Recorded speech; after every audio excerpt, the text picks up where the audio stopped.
ಪ್ರತಿಷ್ಠಿತ ಶಾಲೆಯಲ್ಲಿ ಓದ್ತಾ ಇದ್ದಂತಹ ಹೈಸ್ಕೂಲ್ ವಿದ್ಯಾರ್ಥಿಗಳು, ಆದರೆ ಅದೇ ಶಾಲೆಯಲ್ಲಿ ಓದ್ತಾ ಇದ್ದಂತಹ ಅಪ್ರಾಪ್ತ ರಾಡ್ನಿಂದಾಗಿ 7 ಮಂದಿಯ ಮೇಲೆ ದಾಳಿ ನಡೆಸಿದ್ದು ಒಬ್ಬ ವಿದ್ಯಾರ್ಥಿ ಉಸಿರು ಚೆಲ್ಲಿದ್ದಾನೆ.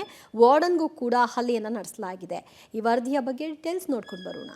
ಸಹಪಾಠಿಗಳ ಮೇಲೆ ಅಪ್ರಾಪ್ತನ ಅಟ್ಟಹಾಸ, ಕಬ್ಬಿಣದ ರಾಡ್ನಿಂದ ಮನಸೋ ಇಚ್ಛೆ ಹಲ್ಲೆ, ಅಪ್ರಾಪ್ತನ ಏಟಿಗೆ ಉಸಿರು ಚೆಲ್ಲಿದ ವಿದ್ಯಾರ್ಥಿ, ವಾರ್ಡನ್ ಸಹಿತ 7 ಬಾಲಕರಿಗೆ ಗಂಭೀರ ಗಾಯ. ಹೀಗೆ ಗಾಯಗೊಂಡು ಆಸ್ಪತ್ರೆಯಲ್ಲಿ ಚಿಕಿತ್ಸೆ ಪಡೆಯುತ್ತಿರುವ ಬಾಲಕರು ಹಾಗೂ ಮಹಿಳಾ ವಾರ್ಡನ್. ಮತ್ತೊಂದೆಡೆ ಭವಿಷ್ಯದ ಕನಸು ಹೊತ್ತುಕೊಂಡು ಉಜ್ವಲಿಸಬೇಕಿದ್ದ ಬಾಲಕ ಶವವಾಗಿರೋದು, ಮಗನ ಕಳೆದುಕೊಂಡು ಪೋಷಕರ ಆಕ್ರಂದನ. ಹೌದು, ಬಳ್ಳಾರಿ ನಗರದ ಖಾಸಗಿ ಶಾಲೆಯೊಂದರಲ್ಲಿ ನಡೆದ ಈ ಘಟನೆ ಬೆಚ್ಚಿ ಬೀಳಿಸಿದೆ. ಶಾಲೆಯಲ್ಲಿದ್ದ ಅಪ್ರಾಪ್ತ ವಿದ್ಯಾರ್ಥಿಯೊಬ್ಬ ಏಕಾಏಕಿ ಇತರ ವಿದ್ಯಾರ್ಥಿಗಳ ಮೇಲೆ ದಾಳಿ ಮಾಡಿ ಹಲ್ಲೆ ನಡೆಸಿದ್ದಾನೆ. ರಾಡ್ ಹಿಡಿದು ವಿದ್ಯಾರ್ಥಿಗಳ ಮೇಲೆ ಮನಸ್ಸೋ ಇಚ್ಛೆ ಹೊಡೆದಿದ್ದಾನೆ.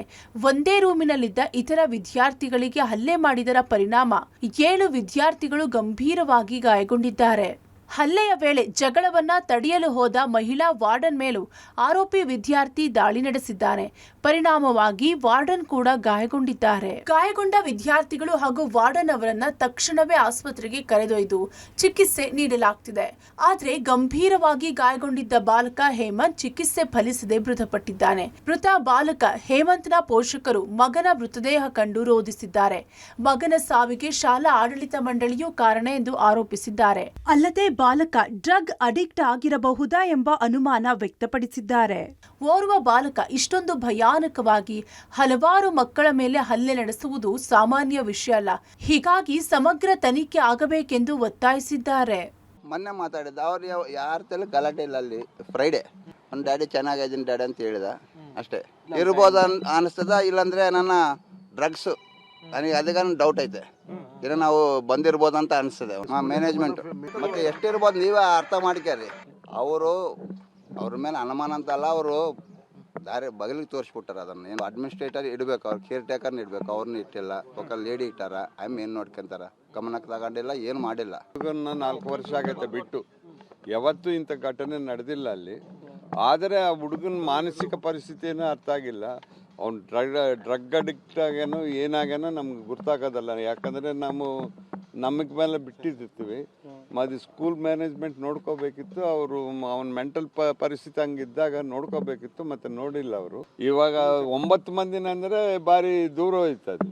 ಹೇಮಂತ್ಗೆ ಸೀರಿಯಸ್ ಅಂದರೆ ಎಲ್ಲಿ ಪ್ರಾಬ್ಲಮ್ ಏನಂತ ನಾನು ಬರ್ತೀನಿ ಅಂದರೆ ಮಧ್ಯದಾಗ ದಾರಿನಾಗ ಯಾರೋ ಫ್ರೆಂಡ್ ಅಂತ ಹೇಳಿದ್ರೆ ఇష్ట ಇಲ್ಲ ಅಲ್ಲಿ ఓదక్క